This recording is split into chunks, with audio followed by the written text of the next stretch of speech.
Hello guys, నేను మీ Daniel Prakash. నిన్న చూసిన బిగ్ బాస్ ఎపిసోడ్ నాకైతే మాత్రం ఓవరాల్గా కొద్దిగా చిరాకు అనిపించింది. ల్యాగ్ ఉంది, చాలా ల్యాగ్ ఉంది. బిగ్ బాస్ కెప్టెన్సీ టాస్క్ మర్చిపోయాడా లేదు అనుకుంటే ఇంకేమైనా ఎక్స్ట్రా ప్లాన్ చేస్తున్నాడని అయితే నాకు అనిపించింది. ఎందుకంటే అసలు టాస్క్లు ఏం లేవు, వాళ్ళే ముచ్చట్లు పెట్టుకుంటున్నారు, వాళ్ళే కంటెంట్ ఇచ్చుకోవడానికి గొడవలు పడుతున్నారు, వాళ్ళే కామెడీ చేసుకుంటున్నారు. అసలు వాళ్ళకి ఏ పని పాట లేకుండా కూర్చొని తిని తొంగోవడానికి వాళ్ళకి ఎందుకు ఎంత కష్టము, ఆ ఉన్నదాన్ని ఎందుకు అడ్జస్ట్ అవ్వట్లేదు నాకైతే అనిపించింది. కొన్ని క్యారెక్టర్స్ చూసిన తర్వాత బయట కొంతమంది ఉపాసాలు ఉంటారు, పస్తులు ఉంటారు, అలాంటప్పుడు ఏ ప్రాబ్లం ఉండదు. కానీ బిగ్ బాస్ హౌస్లో ఒక చిన్న పప్పు చారపోతే, లేదు అంటే చిన్న అడ్జస్ట్మెంట్లు ఏదైనా లోపం అయితే మాత్రం పెంట చేసేస్తారు. మరి వీళ్ళు ఎప్పుడు ఉపాసాలు చేయలేదా? ఒక రోజు ఎప్పుడైనా సరే వీళ్ళు పస్తులు లేదా? ఎందుకు షోలోకి వెళ్ళిన తర్వాత అంతా ఎక్స్ట్రాలు చేస్తున్నారు నాకైతే అనిపించింది. అండ్ దువ్వాడ మాధురి గారి విషయంలో చూస్తే ఆవిడ ఏదో క్వీన్ విక్టోరియా రాణిలాగా ప్రతి ఒక్కరికి ఆర్డర్స్ వేయడం, ఆవిడ ఏదో చూసుకొని చాలా అంటే చాలా ఓవర్గా చేస్తున్న ఫీలింగ్ అయితే నాకైతే వచ్చింది. ఇది బిగ్ బాస్ హౌస్, బయట జరిగేదానికి దీనికి కంపారిజన్ చేయకూడదు. అసలు బిగ్ బాస్ టీంకి సిగ్గు లజ్జ లేదండి. సెలక్షన్ ప్రాసెస్ ఇంత వరస్ట్గా చేస్తారని నేనైతే అనుకోలే. అసలు ఈ సీజన్లో ఎటువంటి కంటెస్టెంట్స్ ఉన్నారండి? ఈ సీజన్లో ఎవరున్నారంటే మంచి కంటెస్టెంట్స్? క్యాండిడేట్స్ని పెట్టి, చీప్ మెంటాలిటీ క్యాండిడేట్స్ని పెట్టి ఏమని షోలో చూపిద్దాం అనుకుంటున్నారు బిగ్ బాస్ టీము? అంటే బిగ్ బాస్ టీం ద్వారా ఏమైనా సమాజానికి ఉపయోగం ఉందంటే ఏ బొక్క లేదు. బిగ్ బాస్ హౌస్ వల్ల ఏమైనా ఉపయోగం ఉందంటే ఏ బొక్క లేదు. ఆడియన్స్కి ఏమైనా ఎంటర్టైన్మెంట్ దొరుకుతుందంటే ఆ గొడవలు చూసుకొచ్చి ఇంట్లో గొడవలు పెట్టుకుంటున్నారు మూడు బేళాలు. ఆ టైప్ ఆఫ్ సిచ్యువేషన్కి వచ్చేసింది. అండ్ క్యాండిడేట్స్ని చూస్తే చాలా అంటే చాలా వీళ్ళ కోసం ధర్నాలు, ర్యాలీలు బొక్క. మంచి క్యాండిడేట్స్ ఉన్నారు, వాళ్ళని ఏమైనా ఎంకరేజ్ చేస్తారంటే లేదు. టీఆర్పీ సంబంధించి ఎవరైతే బాగా నెగిటివ్గా కనిపిస్తారో వాళ్ళనే కట్ చేస్తారు. తనుజ ఆడిన దాని గురించి కానీ, లేదు అనుకుంటే కళ్యాణ్ గురించి కానీ, ఇంకొంతమంది డిమాన్ గురించి కానీ ఆడిని చూపించట్లే. వీళ్ళు ఏదైతే పులిహోర ముచ్చట్లు పెట్టుకుంటున్నారో, వీళ్ళు ఏదైతే అమ్మా నాన్న బాండింగ్ పెట్టుకుంటున్నారో, వీళ్ళు ఏదైతే హగ్గులు కిస్సులు చేసుకుంటున్నారో వీళ్ళ గురించి ఇవే చూపిస్తున్నారు. ఇంకా షోలో చాలా జరుగుతున్నాయి. అన్సీన్ క్లిప్స్ చూస్తే కానీ ఎవరికి అర్థం కాదు. నాకు కూడా చాలా మంది అన్సీన్ క్లిప్స్ కూడా చూడన్నా, ఓన్లీ ఎపిసోడ్ వరకే చూడకన్నా సరే అంటే నాకు వాళ్ళు ఇచ్చిన సజెషన్ నాకు బాగా నచ్చింది. సో టైం ఉన్నప్పుడు అన్సీన్ క్లిప్స్ కూడా చూస్తే నాకు అప్పుడు అర్థమవుతుంది వాళ్ళు చేసే థింగ్స్ ఏంటి, వీళ్ళు చూపిస్తున్న స్ట్రాటజీస్ ఏంటి అని. ఈ డబ్బా టీఆర్పీ బూతులు దెంకొస్తున్నాయి. మంచి క్లిప్స్ అన్ని అన్సీన్లో పెట్టి, మంచి గేమ్స్, మంచి కంటెంట్ అంతా అన్సీన్లో పెట్టి, ఎడిటర్ సంబంధించింది ఓన్లీ గొడవలు. దానికి సంబంధించి ఇంకేం లేదు. ఏముందిరా, ఏం ఎడిటింగ్ చేస్తున్నావురా నాయన? ఫస్ట్ మార్నింగ్ వీళ్ళకి ఎపిసోడ్ స్టార్ట్ అవగానే ఆయిషా రమ్య జిమ్ అయితే చేస్తుంటే ఎమానియల్ వెళ్ళి కొద్దిగా కామెడీ చేశాడు. రీతుకి ట్రైనర్గా చిట్టి పికిల్స్ పాప, రమ్య పాప జిమ్ చూపిస్తుంటే మనోడు వెళ్ళి కొద్దిగా కామెడీ చేశాడు. అదే ఈ ప్రతి సీజన్లో ఉండేది. ఎవరో ఒకరు కొద్దిగా పొట్ట ఎక్కువ వాళ్ళు రావడం, అది నేల మీద దొరలడం, దాన్ని కొద్దిగా కామెడీ లెవెల్లో మనం చూపించడం, అంతకుమించి ఆప్షన్ లేదు అక్కడ. అది సంజన గారి విషయంలో నాకు మరలా కోపం వస్తుందండి. మాధురి అండ్ సంజన చాలా థిక్కెస్ట్ ఫ్రెండ్స్ అయితే అయిపోయారు, చాలా క్లోజ్ ఫ్రెండ్స్ అయితే అయిపోయారు. హౌస్లో ఆల్రెడీ అప్పుడే హార్మనీ బాగాలేదు, అందరూ వచ్చారు, గొడవలు కూడా అవుతున్నాయి. మాధురి విషయంలో చాలామంది నెగిటివ్ థింక్ చేస్తున్నారు. సంజన గారు ఈవిడితో కలిపి స్టిక్కర్స్ గురించి దొంగతనం చేయాల్సినంత అవసరం ఏముందండి? ఆ టాపిక్ మీద వీళ్ళు ప్రాంక్ చేయాల్సినంత అవసరం ఏముందండి? ఈవిడి లెవెల్ ఆఫ్ యాటిట్యూడ్, ఈవిడ లెవెల్ ఆఫ్ మెచ్యూరిటీ. ఒక పొజిషన్లో ఉంది, తల్లి స్థానంలో ఉంది, అందరినీ ట్రీట్ చేసే విధానం ఎలా ఉండాలి? కొంచెం అంటే హౌస్లో ఒక అర్థం అయిపోయింది, ఆవిడ గేమ్ ఆడడం కంటే అందరికీ ముద్దలు తినిపించుకుంటూ బతికేస్తుంది అని చెప్పేసి. అలాగే అనిపించింది నాకైతే. అందరికీ భోజనం తినిపించేస్తుంది, లేదంటే ఇలాంటి ఫన్నీ ఫ్రాంక్స్ చేసి ఎరిపాపం చేస్తుంది జనాల్ని. ఎప్పుడు ఇదే అయితే దొంగతనం చేయడం, లేకపోతే ఇది రావడం. అప్పుడు హౌస్లో హార్మోని మొత్తం పోయింది. కిచెన్ రూమ్లో అక్కడ అందరూ ఇది సీరియస్ ఏమో అనుకున్నారు. తర్వాత ఏంచేమో అది ప్రాంక్ అని తెలిసిన తర్వాత చాలా మంది తిట్టుకున్నారు, ఏంటి సంజన గారు ఇలా బిహేవ్ చేస్తున్నారని. ఆ తర్వాత ఇదే నామినేషన్ పాయింట్స్లో ఆమెకే వస్తే ఆమెకే ఇది అవుతుంది, మళ్ళీ తర్వాత కూర్చొని ఏడుస్తుంది, నాకే అందరూ అంటున్నారు, నాకే అందరూ అంటున్నారు అని. ఇమాన్యుయల్ ఉన్నావా అంటది మళ్ళీ దగ్గరికి వచ్చి. నాకు ఆ విషయంలో చాలా కోపం వచ్చిందండి. తర్వాత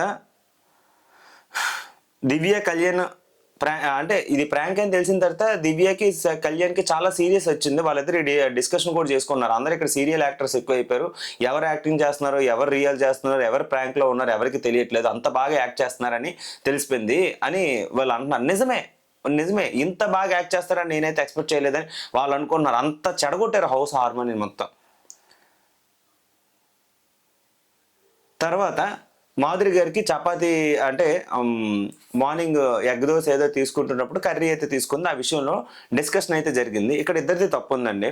అంటే యాక్చువల్ ఏంటంటే నేను ఇక్కడ మాధురి గారు సపోర్ట్ చేయట్లేదు, కానీ ఫస్ట్ మాధురి ఏమన్నదంటే వీళ్ళు ఫుడ్ మానిటరింగ్గా చేస్తున్నప్పుడు కొన్ని ఫార్ములా ఉంటాయి కదా, ఆ ఫార్ములాస్ ఏవైతే ఉన్నాయో ఫస్టే డీటెయిల్డ్గా ఎక్స్ప్లెయిన్ చేసి ఉండి ఫుడ్ మానిటరింగ్ని ఎక్స్ప్లెయిన్ చేస్తున్నప్పుడు వాళ్ళకి అడగకుండా ఏ పోర్షన్ని తీయకూడదు. అక్కడ 16 మెంబర్స్కి పోర్షన్ డివైడ్ చేసేటప్పుడు అందరూ కొంత తీసినా అది ఎవరికన్నా సరే అడ్జస్ట్మెంట్ చేయడం చాలా కష్టమైపోద్ది. సో అడిగి తీసుకుంటే నాకు ఒక ఐడియా వస్తుంది, ఎవరు తీసుకున్నారు ఏంటంటే నేను చెప్పడానికి ఉంటుంది అని ముందుగానే డీటెయిల్ చెప్పి ఉంటే సరిపోయేది. గొడవ అయిన తర్వాత అందరిని కూర్చోబెట్టి జరిగిన సినారీ ఎక్స్ప్లెయిన్ చేస్తే ఏ అవసరం ఉండదు. ఆల్రెడీ పెద్ద గొడవ అయిపోయింది అక్కడ. దానివలన చాలా ఇబ్బంది పడాల్సి వస్తుంది. కానీ ఈ విషయంలో నాకైతే మాత్రం దివ్య ఎందుకు అంత ఈగోకి తీసుకుంటుంది, ఎందుకంటే ఆమె కూడా వైల్డ్ కార్డ్ ఎంట్రీగానే ఒక 1 వీక్ అంటే 2 వీక్స్ తర్వాత లోపలికైతే వచ్చింది. 2 వీక్స్ 3 వీక్స్ తర్వాత లోపలికి వచ్చింది, అంతే అయి ఉంటుందిలే. అంటే ఆల్రెడీ గేమ్ ఒక 15 రోజులు చూసి వచ్చిన తర్వాత లోపలికైతే వచ్చి ఉంటుంది. సో మిమ్మల్ని కూడా వాళ్ళు అలాగే ట్రీట్ చేస్తారు కదా, వాళ్ళు కూడా లోపలికి చూసే వచ్చారు కదా. సో వాళ్ళ మీద ఎందుకు మీకు అంత ఈగో ఫీలింగ్స్? అంటే హౌస్లో ఇప్పుడు ట్రోఫీ అనేది ఒక్కరు సాధిస్తారు, అది వైల్డ్ కార్డ్ అవ్వచ్చు, హౌస్లో ఉన్న సెలబ్రిటీస్ అవ్వచ్చు, కామనర్స్ అవ్వచ్చు. కానీ ఇప్పుడు ఏమైతుంది, మ్యాటర్ ఏంటంటే ఈగోకి వెళ్ళిపోతుంది. ఇప్పుడు దివ్యకి ఆమె చెప్పింది, అమ్మ కొద్దిగా తీసుకున్నాను, కొద్దిగా నేను కూడా మదర్నే కదా, అందరి గురించి ఆలోచించి నేను కొంచెం తీసుకున్నాను, అందరికీ సరిపడిపోద్ది అని చెప్పేసాను అన్నది. అక్కడ మదర్ అనే టాపిక్ దగ్గర ఆవిడ ఎందుకంత కోపం సీరియస్గా తీసుకుంది ఈగో దివ్య రిక్త? ఆవిడ తీసుకోవడం వలన అది మరికొద్దిగా ఎక్స్ట్రీమ్కి వెళ్ళిపోయింది. ఇంకా మాధురి గారు వాయిస్ తెలిసిందే, ఇంకా నాయిస్ గట్టిగా పెరిగిపోయి హౌస్లో ఉన్న వాళ్ళందరూ భయపడే స్టేజ్కి వెళ్ళిపోయారు. ఇక్కడ వైల్డ్ కార్డ్ ఎంట్రీస్ ఎవరైతే వచ్చారో వాళ్ళందరూ భయపడుతున్నారు, అండ్ వీళ్ళు కూడా భయపడుతున్నారు. ఆల్మోస్ట్ ఇంకా ఆవిడతో మాట్లాడాలంటే చాలా చిరాకు వచ్చే స్టేజ్కి తీసుకెళ్ళిపోయింది ఆవిడ. నాకు ఈ విషయంలోని మాధురిది ఎంత తప్పు అయితే ఉందో దివ్య నిక్తది కూడా అంతే తప్పు ఉంది. ఈగో వరకు వెళ్ళకూడదు అని నా అభిప్రాయం. అంటే ఇక్కడ ఏంచేమో అందరూ అంటే ఆవిడ డైరెక్ట్గా చెప్పేసింది, నాకు ఫుడ్ మానిటర్ నచ్చలేదు, మీరు తీసేయండి, లేదు అంటే నేను ఫుడ్ తిన్నాను, నాకు అసలు ఫుడ్ కూడా అవసరం లేదు అని. వెంటనే పవన్ కళ్యాణ్ నుంచేమో పడాల కళ్యాణ్ అందరి దగ్గరికి వెళ్ళి ఫుడ్ మానిటర్ విషయంలో ఏం మిస్టేక్స్ ఉన్నాయి అందరి దగ్గర కనుక్కోవడానికి వెళ్తే మెజారిటీ పీపుల్ దివ్య నిక్తని సపోర్ట్ చేశారు. సో దానివలన అందరినీ మళ్ళీ కూర్చోపెట్టి మాట్లాడడం జరిగింది. ఇవన్నీ అన్సీన్ క్లిప్స్లో ఉన్నాయి. అందరినీ కూర్చోపెట్టి ఎక్స్ప్లెయిన్ చేసే విధానం అయితే నాకు నచ్చింది. In case Padala Kalyan initiate తీసుకోకపోతే ఈ గొడవలు అనేవి ఇంకా చాలా ఎక్కువ అవుతాయి. కాబట్టి ప్రతి ఒక్క విషయంలో ఇన్వాల్వ్ అయ్యి యాజ్ ఏ కెప్టెన్సీ రూల్స్ ఏవైతే ఉన్నాయో 100% సపోర్ట్ చేస్తున్నాడు, 100% ఎఫర్ట్స్ పడుతున్నాడని నాకైతే నచ్చింది. ఈ విషయంలో పడాల కళ్యాణ్ మెచ్యూరిటీ లెవెల్ అనేది పీక్ స్టేజ్ అనమాట, చాలా పీక్ స్టేజ్, ఎక్కడా కూడా తగ్గట్లేదు కుర్రోడు. అంటే డే బై డే జనాలకి నచ్చేస్తున్నాడు నాకైతే అనిపిస్తుంది. ఈవెన్ నాకే నచ్చాడు. నేను డే 1 నుంచి కూడా అతని మీద ఎంత కోపంతో ఉన్నాను అంటే ఓపెన్గా చెప్పాలంటే కొన్ని విషయాల్లో ఏమో ఫర్దర్గా నిన్న జరిగే ఎపిసోడ్ గురించి నేను ఇలా మాట్లాడుతున్నాను, కానీ ఫర్దర్గా కొన్ని చిరాకు చేసే పనులు ఉంటే నేను కూడా తిడతా, 100% తిడతాను, నేనైతే ఖండిస్తాను, అందరిలాగా డప్పు కొట్టు వెళ్ళడం. కానీ నిన్న జరిగిన దానికి ఆ మెచ్యూరిటీకు నేను ఇంకా మెచ్యూరిటీని చూసి నాకే అప్రిషియేట్ చేయాలనిపించింది. అంత బాగా మెచ్యూరిటీ లెవెల్లో అందరినీ కూర్చోబెట్టి సమానంగా ఎవరిని కూడా ఇబ్బంది పెట్టకుండా చేస్తున్నాడు అని అంటే గ్రేట్ థింగ్ అనే చెప్పాలి. సో దీన్ని అప్రిషియేట్ చేయకపోతే బాగోదు. నేను కూడా ఎప్పుడు వీడియోస్ కోపంగా తిడుతున్నా కదా, లేదు అనుకుంటే కోపంగా తిట్టినోడిని ఇంకా అదే మనం కోపంగా ఉండాలంటే అది జెన్యూనిటీ లెవెల్లో వెళ్ళదు. మనం జెన్యూన్గా ఉందాం, జెన్యూన్గానే రివ్యూస్ చేద్దాం. నేను నిజంగా జెన్యూన్గా చేసినట్టుంటే నాకు పడాల కళ్యాణ్ ఫ్యాన్స్ కూడా సపోర్ట్ చేస్తారు. మేబీ వాళ్ళు కూడా నన్ను ఫాలో అయ్యి నాకు వాళ్ళ సజెషన్స్ ఇవ్వచ్చు, వాళ్ళ పాయింట్స్ కూడా చెప్పొచ్చు. సో ఎవరి అభిప్రాయాలు వాళ్ళవి కాబట్టి దాన్ని మనం చులకన చేయకూడదు. ఓకే, సో ఫుడ్ మానిటర్ విషయంలో అవి ఏదైతే జరిగిందో అంతా జరిగింది. మాధురి అయితే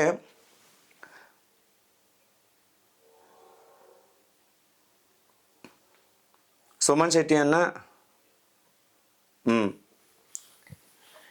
ఇమ్మానియల్ కామెడీ ఎక్కడికక్కడ తగ్గట్లేదండి. ఇమ్మానుయేల్‌కి ఒక రకంగా చెప్పాలంటే సుమన్ అన్న దొరికిన ఒక అవకాశం కామెడీకి. అంటే గట్టిగా వాడుకుంటున్నాడు. అండ్ తనూజని కూడా చాలా చాలా విషయాల్లో స్కిట్స్, ప్రాంక్స్, లవ్ ఇవన్నీ ఉన్నాయి. ప్రభంజనం అని చెప్పేసి ఏదైతే చేశాడో ఆ స్కిట్ అయితే వేరే లెవెల్ అనమాట. ఆ వైల్డ్ కార్డ్ ఎంట్రీస్‌ని గానీ, అక్కడ హౌస్ హార్మనీ గానీ చాలా అంటే చాలా అంటే ఇమ్మానుయేల్ గనుక లేకపోతే నిజంగా వేరే లెవెల్‌లో ఉంటది. గేమ్ పరంగా గానీ, కామెడీ పరంగా గానీ, ఎంటర్‌టైన్‌మెంట్ పరంగా గానీ everything Emmanuel very good. And maturity లెవెల్‌తో కంపారిజన్ చేస్తే ఇమ్మానుయేల్‌ని పడగొట్టే వాళ్ళు ఎవడూ లేడు. ప్రెజెంట్ ఇమ్మానుయేల్ కెప్టెన్సీ చూడాలని ఉంది నాకైతే మాత్రం.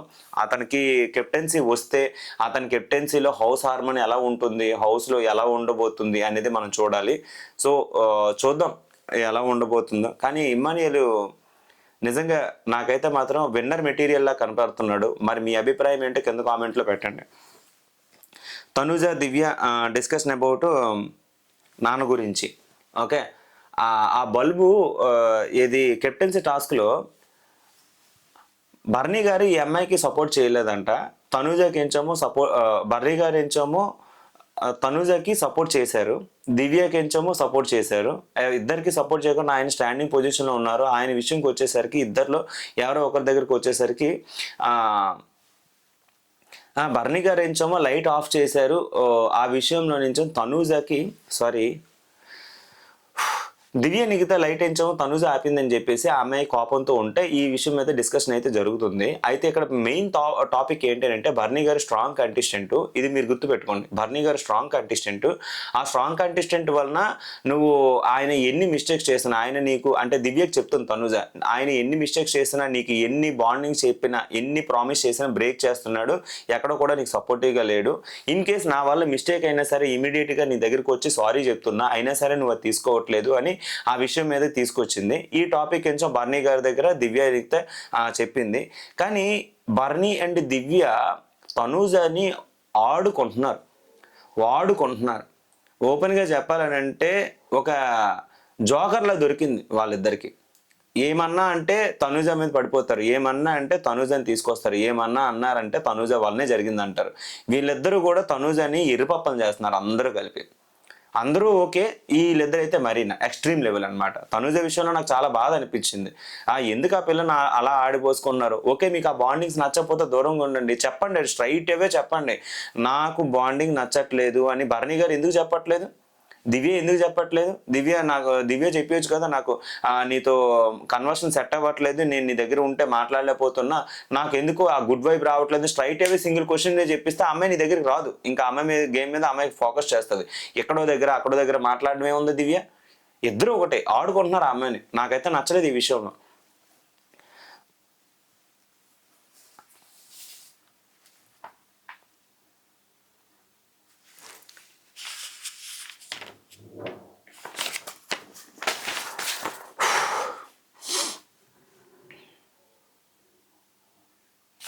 తర్వాత బర్నీ గారి గురించి నాకు 2 విషయాలు నచ్చలేదండి. ఇంకా అయిపోయింది, ఆల్మోస్ట్ అంతా మనం బాగానే కవర్ చేసాం. బర్నీ గారికి మ్యాటర్ ఏంటంటే, బర్నీ ఓ పక్క రాముని తమ్ముడిగా ట్రీట్ చేసి రాముని పప్పీలో తిప్పుకుంటున్నాడు. తనూజని పెద్ద కూతురు, దివ్య అని చిన్న కూతురు అని చెప్పేసి తిప్పుకుంటున్నాడు. మాధురి చుట్టూ ముగ్గులేస్తున్నాడు. పడాల కళ్యాణ్ తోటి ఫ్రెండ్షిప్గా అండ్ ఒక మంచి గుడ్ రిలేషన్స్ తోటి మెయింటైన్ చేస్తున్నాడు. ఇప్పుడు ఎవరైతే వైల్డ్ కార్డ్ ఎంట్రీస్ అయితే వచ్చారో మాధురి గారు అండ్ ఆయిషా,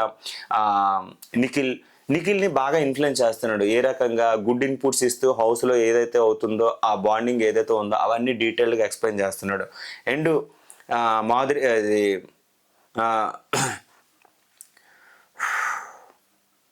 ఆయిషా నుంచేమో వచ్చిన కానించి చూస్తున్న ఆయిషని ఏదో రకంగా పొగట్టం కానీ ఏదైనా చేయటం కానీ ఆ విషయంలో ఆ అమ్మాయి దగ్గరికి వెళ్ళడం కానీ మాట్లాడడం కానీ జరుగుతుంది. అండ్ ఆవిడ కూడా బాండింగ్గా క్రియేట్ చేస్తుంది. ఇంతమంది మనుషుల్ని బాగా అతను గుప్పెట్లో పెట్టుకొని గేమ్ ఆడడం ఇదేనా స్ట్రాటజీ? భరణి ఏమన్నా చీప్ మెంటాలిటీ అబ్బా, ఏమన్నా చీప్ మెంటాలిటీ. నాకైతే మాత్రం అస్సలు నచ్చలేదండి భరణి గారు. ఇది పెద్ద తరహాలో మీరు ఉన్నారు. ఆల్రెడీ నాగార్జున గారు చెప్పారు బాండింగ్స్ వద్దు అని. మీ పర్సనల్ థింగ్స్ని కూడా బ్రేక్ చేయించారు. అండ్ తనుజ విషయంలో చాలా ఇబ్బంది పడ్డారు, ఆడియన్స్ ఇబ్బంది పడుతున్నారు. మీ వలన చాలామంది కంటెస్టెంట్స్ రేపు పొద్దున్న సఫర్ అవుతారు. ఇది గుర్తుపెట్టుకోండి. చాలామంది కంటెస్టెంట్స్ సఫర్ అవుతారు. మీ గేమ్ బాగుంటుంది, వాళ్ళ గేమ్ చెడిపోతుంది కేవలం మీ యొక్క పర్సన్ వలన. ఇంత చీప్ మెంటాలిటీ వద్దు, ఆపేయండి. ఈ సాటర్డేకి మీకు స్ట్రాంగ్ వార్నింగ్ రాకపోతే మీరు నన్ను అడగండి. సాటర్డేకి స్ట్రాంగ్ వార్నింగ్ వస్తుంది, నాగార్జున గారు మీకు స్ట్రాంగ్ వార్నింగ్ ఇస్తారు. ఇదే కనుక రిపీట్ అయితే నెక్స్ట్ వీక్ కల్లా మీరు మేబీ నామినేషన్లో నుంచి బయటికి రాకపోతే మీరు ఎలిమినేషన్ అయ్యే ఛాన్సెస్ అయితే చాలా గట్టిగా కనబడుతున్నాయి. అర్థం చేసుకోండి, ఇంకా వేరే ఆప్షన్ అయితే లేదు. ఇది మాత్రం పక్కాగా జరగబోతుంది. ఈ భరణి చేస్తున్న చీప్ ట్రిక్స్ ఇవైతే నన్ను అడిగితే, వీళ్ళందరినీ బాండింగ్ అనే పేరుతో గట్టిగా వాడుకుంటున్నాడు, గట్టిగా మ్యానిపులేట్ చేస్తున్నాడని నా అభిప్రాయం. మరి మీ ఉద్దేశం ఏంటో కింద కామెంట్లో పెట్టండి. రెండోది ఏంటంటే గౌరవ్కి తెలుగు నేర్పించమని చెప్పేసి బిగ్ బాస్ ఇచ్చిన టాస్క్ ఏదైతే ఉందో 100% వాళ్ళు మోగేంత వరకు ఉప్పు కప్పు రంబు సంథింగ్ కొన్ని పెద్ద పెద్ద పదాలు వాడి గౌరవ్కి ఇమానియాలు, ఆయిష వీళ్ళందరూ నేర్పించారు. చాలా బాగుంది. తర్వాత ఏంచామో చిట్టి పికిల్స్ రమ్యకి అయితే నీకు లగ్జరీ ఫుడ్ కావాలి కాబట్టి నేను మరలా ఆదేశం ఇచ్చేంత వరకు, అంటే బిగ్ బాస్ మరలా ఆదేశం ఇచ్చేంత వరకు ఎప్పుడు ఏం కావాలన్నా సరే బిగ్ బాస్కి వచ్చి అడుగు. కావాలి అంటే రేపటికి కావాల్సిన ఫుడ్ అనేది ఈ రోజే ముందుగా ప్రిపేర్గా అడిగితే రేపటికి కావాల్సిన ఫుడ్స్ అన్నీ వస్తాయి. అండ్ దట్టు ఒక పర్సన్ ఎంచుకో అంటే సుమనాన్నని ఎంచుకుంది. సుమనాన్న వెజ్ అని తెలిసినా కూడా సుమనాన్నని ఎంచుకుంది. మరి ఆ అమ్మాయికి చికెన్ అంటే ఇంట్రెస్ట్ కాబట్టి ఆ అమ్మాయి తీసుకుంది. ఎలా ఎంచుకుందంటే నాకెందుకో వాళ్ళ ఆన్లైన్ సైట్లో ఈ ఫుడ్ అంతా తీసుకెళ్ళి అమ్ముతుందేమో అనిపించింది. ఈ అమ్మాయి జిమ్ చేస్తుంది కదా, ఎంత ఫుడ్ ఎక్కడ పెట్టుకుంటావమ్మా? అది కడుపా చెరువా? అది పెద్ద గోలేమా? మూసీ నదిలో కూడా అంత ప్లేస్ ఉండదు తెలుసా? నీ కడుపులో అంత ప్లేస్ ఉంది, అంత తింటున్నావు. మరి అంటే నీ తిండి మీద నేను దిష్టి చేయడం కాదు, లైవ్ షోలో కనిపించింది నువ్వు ఎన్ని కాకమ్మ కోరికలు ఉన్నాయో అన్నీ తీర్చుకుంటున్నావు. లగ్జరీ లైఫ్ అంటే నీదమ్మా, అదృష్టం అన్నమాట. కష్టం వస్తే దెంగిలి కాసి బిగ్ బాస్ హౌస్లోకి వెళ్ళారు. అండ్ బిగ్ బాస్ హౌస్లో ఇప్పుడు లగ్జరీ లైఫ్ని ఎంజాయ్ చేస్తున్నానంటే నిజంగా అదృష్టం అంటే నీదే అని నాకైతే అనిపించింది. అంటే బయట జరిగిన దాని గురించి నేను చెప్పకూడదు, కాకపోతే ఏంటంటే జరిగే సినారీ అయితే తెలిసిందే కదా. కానీ గేమ్ మీద ఫోకస్ పెట్టట్లేదు. నాకైతే మాత్రం బాగా బాధ అనిపించింది. నువ్వు నాకంటే క్రష్వి, జనాలందరికీ కూడా కాదు కదా సపోర్ట్ చేయడానికి.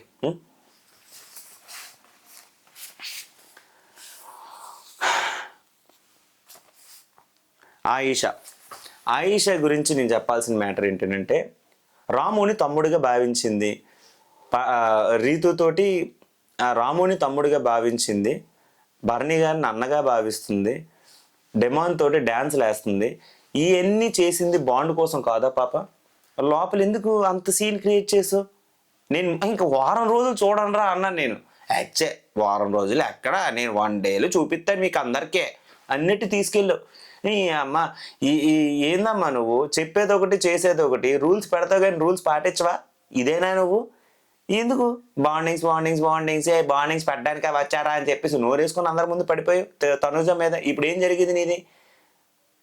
అవుతుంది కర్మ విల్ బి బూమ్రాంగ్ అన్నట్టు నీకు కూడా వస్తుంది. వెయిట్ చేయి. నువ్వు శ్రీజని ఎలాగైతే పంపించావో నిన్ను కూడా అందరూ కూడా అలాగే పంపిస్తారు. అతి త్వరలో నువ్వు గనక నామినేషన్ లిస్టులోకి వస్తే నిన్ను బయటికి ఎలా పంపించాలో ఆడియన్స్ తెలుసు. ఇదే జరుగుద్ది. వెయిట్ చేయి, ఖచ్చితంగా వెయిట్ చేయి, నీకు జరగాల్సింది జరుగుద్ది. నాకైతే నీ క్యారెక్టర్ నాకు నచ్చలే. అది రీతితోటి ఏది రాత్రి ఉండిపోయిన బౌల్ గురించి అంత గొడవ చేయాల్సినంత అవసరం ఉంది? అది అవసరమా? అదేమైనా డిస్కషన్ పెట్టాలా? చాలా అంటే చాలా చీప్గా అనిపించింది అబ్బా నాకైతే. ఎందుకంత చిరాగ్గా?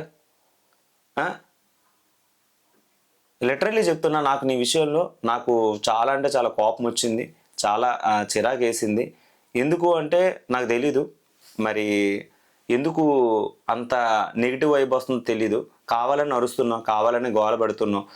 బౌల్ అనేది నానబెట్టేసి అది కడిగితే ఉంటుంది అని చెప్పితే సరిపోయేది. ఎందుకంటే అది పిండితో ఉన్న బౌల్ కాబట్టి అది నానబెట్టడానికి నేను అక్కడ పెట్టాను, మేబీ నేను మర్చిపోయాను అంటే అయిపోయేది. కానీ దానికోసం నువ్వు చేసే రచ్చ ఏదైతే ఉందో రీతుతోటి చాలా అంటే చాలా గొడవ వేసావు. కావాలనే ఏదో కంటెంట్ కోసం అరుస్తున్నావు అనేది క్లియర్ కట్గా తెలిసిపోయింది. మరి ఆడియన్స్ అభిప్రాయం ఏంటో నాకు తెలీదు. సో మాధురి గారిది నీది ఒకటే స్ట్రాటజీ, అరిస్తే పనులు అవుతాయి, గొడవ పెడితే పనులు అవుతాయి. ఇక్కడ ఏంటంటే మనం పెత్తనం చలాయించాలి, మన పెత్తనమే నడవాలి, మనం తప్ప వేరే వారు ఉండకూడదు అని అంటారు. అండ్ సాయి గురించి నేను ఒక చిన్న పాయింట్లు చెప్తా. సాయి ఏంటి అంటున్నాడంటే వీళ్ళందరూ కూడా టాప్ 5లో ఉండాలి, వైల్డ్ కార్డ్ ఎంట్రీస్ కాకుండా అని చెప్పేసి అందరి గురించి ప్రొజెక్ట్ చేస్తున్నాడు. అంతే కదా మరి, ఆల్రెడీ వాళ్ళు 36 రోజులు ఉన్నారు. వైల్డ్ కార్డ్ ఎంట్రీగా వచ్చి టాప్ 5లో దూరిపోతాం అంటే ఎలాగోద్ది? గేమ్ ఆడి చూపించుకోండి మీ సత్తా. అప్పుడే అంటే గొడవల్లో చూపించుకోమన్నారు ఏంటి బిగ్ బాస్? ఏమైనా గేమ్ ఆడి చూపించండి, ఆడియన్స్ యొక్క హృదయాన్ని గెలుచుకోండి. అంతేగాని వాళ్ళ మీద వీళ్ళ మీద చాడీలు చెప్పి బాత్రూమ్ దగ్గర మాట్లాడుకోవడం ఇదేం సాయి? సాయి నాకైతే మాత్రం అవరా బాబు నువ్వు ఇంకా ఘోరంగా ఉన్నావురా నాని వీళ్ళందరితో కంపారిజన్ చేస్తే. అప్పుడే వీళ్ళందరినీ ఒక మాటతోటి అంతా అబ్జర్వేషన్ ఏదో చేస్తున్నట్టు బిల్డప్ కొట్టేస్తున్నారేమో నాకైతే అనిపించింది. అది అవసరం లేదు సాయి, అది అవసరం లేదు. అంటే ఉండాలి, అంటే టాప్ 5లో ఉండాలన్న ఆశ ఉండాలి. ఆశ ఉండాలని అంటే గేమ్ ఆడాలి. గేమ్ ఆడితేనే కదా ఆడియన్స్ సపోర్ట్ చేస్తారు. గేమ్ ఆడకుండా ఏమీ లేకుండా ఎలా సపోర్ట్ చేస్తారు నీకు? ఎవరు సపోర్ట్ చేయరు. టాప్ 5 కంటెస్టెంట్స్ డిమాను, పడాల కళ్యాణ్, తనూజ, ఈ 3 మెంబర్స్ కన్ఫామ్. రిమైనింగ్ ఎవరైతే ఉన్నారో వాళ్ళకి సంబంధం లేదు. సో చూడాలి మరి, మేబీ గేమ్ బట్టి ఏమైనా ఆ 2 పొజిషన్స్ ఏమైనా చేంజ్ అవ్వచ్చు.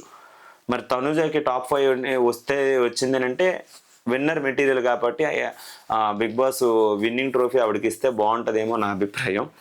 బిందు మాధవ్ గారు నాన్ స్టాప్ అంటే ఓటీటీ బిగ్ బాస్లో గెలిచారు. మెయిన్ బిగ్ బాస్లో గెలిస్తే మేము చూడాలనుకుంటున్నాం తనుజని. ఎవరు డాన్సింగ్ విషయంలో, ఆయిషా డాన్సింగ్ విషయంలోనే డెమాన్కి రీతుకి కొంచెం డిస్కషన్ అయితే జరిగింది. పాప బాగా జలస్ ఫీల్ అయ్యింది. ఆ జలస్ ఫీల్ అయ్యి ఎమ్మానియల్ పక్క నుంచి ఇచ్చే బ్యాక్గ్రౌండ్ మ్యూజిక్ వలన మేడం గారికి బాగా ఉడికెత్తిపోయింది లోపల. ఆ బ్యాక్గ్రౌండ్ మ్యూజిక్ ఇవ్వకుండా వాళ్ళిద్దరినీ సైలెంట్గా ఉంటే బాగుండేదేమో. మనోడు బ్యాక్గ్రౌండ్ మ్యూజిక్ ఇవ్వడం వల్ల చాలా గట్టిగా కాలినట్టు అయితే అనిపించింది. సో రీతు డెమాన్ తోటి గొడవ పేడి వీళ్ళందరూ మనల్ని నెగిటివ్గా థింక్ చేస్తున్నారు, మనం గేమ్ మీద ఫోకస్ పెట్టాలని చెప్పేసి అని ఉన్నది. సో ఈ డిస్కషన్స్ ఇవన్నీ బెడ్రూమ్ పక్కన డిస్కస్ చేస్తుంటే మాధురికి అండ్ రమ్యకి కొంచెం ఇబ్బందిగా అనిపించి బయటకు వచ్చేసారు. దాని మీద చాలా పెద్ద డిస్కషన్ అయింది. అది అన్సీన్లో పెట్టారు, ఇక్కడ టీవీలోనైతే అది ప్లే చేయలేదు. కాకపోతే ఇక్కడ ఏంటంటే